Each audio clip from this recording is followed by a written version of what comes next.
Сегодня мы с вами поговорим о прекрасном фрукте, который был упомянут в священном Коране. Всевышний Аллах говорит в Коране: «Клянусь инжиром и оливковым деревом». Почему же Аллах Всевышний клянется инжиром и оливковым деревом? Все потому, что плоды этих деревьев поистине удивительные, и они очень сильно отличаются от остальных деревьев. В один из дней к пророку саллаллаху алейхи вассалям принесли поднос с плодами инжира. Он оттуда поел и сказал своим сподвижникам, чтобы они кушали инжир, и сравнил инжир с райскими плодами, так как райские плоды не содержат косточек.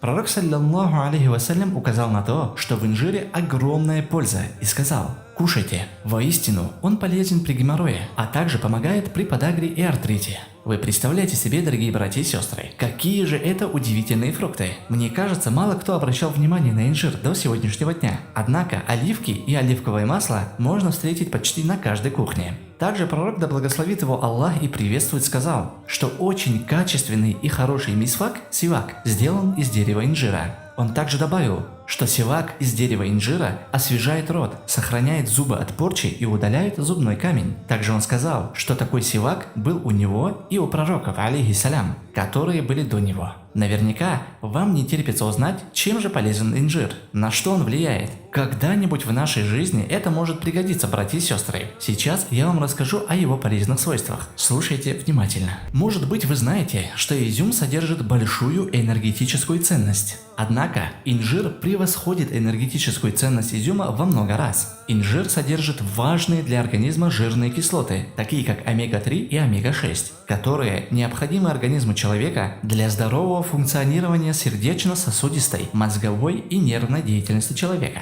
Инжир состоит из большого количества витаминов, такие как В1, В2, В6. Свежие плоды инжира содержат сахар, белки, аскорбиновую кислоту, каротин, много солей калия, кальция, магния, фосфора, железа, йода и органические кислоты. Даже считается, что по содержанию железа в 300 граммах инжира может заменить 100 грамм говяжьей печени, представляете себе? Ученые выяснили, что в инжире содержится бензальдегид. Это вещество, которое блокирует размножение раковых клеток. Инжир богат антиоксидантами, которые в частности замедляют возрастную дегенерацию сетчатки. Очень важно знать, что инжир – это калорийный продукт, поэтому злоупотреблять им не стоит и не стоит переедать. А также инжир не рекомендован больным сахарным диабетом. Запомните это, пожалуйста. Ранее сухой инжир применяли при кашле и бронхолегочных заболеваниях. Для лечения бронхита, трахеита, ларингита и лихорадки как противокашлевый препарат и как дополнение лечения нарушенного кровообращения использовали отвар плодов. Также известно, что больному в некоторых случаях давали мякоть инжира в качестве патагонного и жаропонижающего средства. Варенье и компоты из фруктов считаются прекрасным средством против запоров.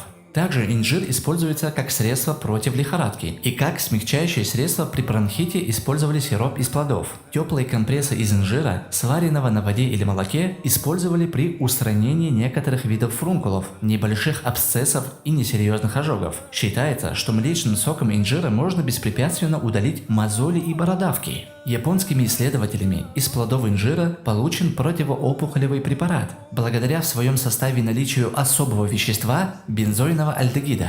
Аналогичные лабораторные эксперименты проведены учеными по испытанию противоопухолевой активности инжирного сока, латекса плодов инжирного дерева. В инжире содержится вещество, близкое по составу к аспирину. Эфирные масла хорошо разжижают кровь. В итоге клетки мозга лучше снабжаются кислородом. Субханаллах. Давайте перейдем к оливкам. Имам Аль-Куртуби, да будет доволен Аллах, в своем тафсире, комментируя 35-й аят сура Ан-Нур, пишет: Ибн Аббас, да будет доволен Аллах, сказал: оливковое дерево имеет много польз. Ее используют как приправу. Ее масло мажут на тело. Ее сжигают в лампах. В каждой ее части есть польза, даже в ее пепле. Ее пеплом обрабатывают шелк, чтобы вы знали. Кстати, оливковое дерево является первым из деревьев, которое выросло на земле после Большого потопа, во время пророка Нуха, алейхиссалям. Первым выросло оно. Оливковое дерево росло у домов пророков. 70 пророков, мир им благословение Аллаха, из которых были Ибрахим, алейхиссалям, и Мухаммад, саллаллаху алейхи вассалям, сделали дуа, чтобы в этом дереве была благодать. Пророк, саллаллаху алейхи вассалям, обратился ко Всевышнему с мольбой: «О мой Господь, не спошли благодать на оливковое дерево и его масло». Пророк, саллаллаху алейхи вассалям, сказал: Ешьте его, мажьте на тело и вводите в нос. И добавлял: она выходит из благодатного дерева.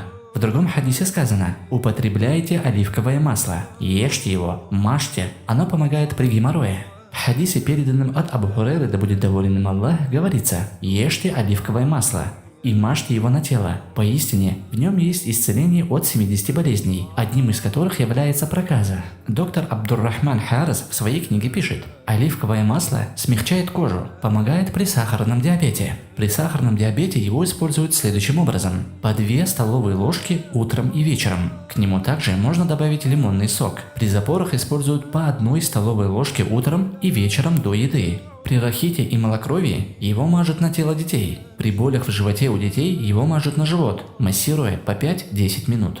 При ревматизме, воспалении суставов и ушибах в 200 граммов оливкового масла добавляют измельченную головку чеснока, тщательно смешивают и оставляют на 2 дня, после мажут на больное место утром и вечером. При выпадении волос и для их укрепления в течение 10 дней на ночь мажут на голову, хорошо массажируя, и утром смывают. При трещинах на ногах и руках его смешивают с глицерином и мажут на них. При ожогах оливковое масло смешивают с белком куриного яйца и мажут на место ожога утром и вечером. Оливковое масло лучше хранить в темном стеклянном сосуде. В любом случае, дорогие братья и сестры, вы должны понимать, что исцеление от Аллаха.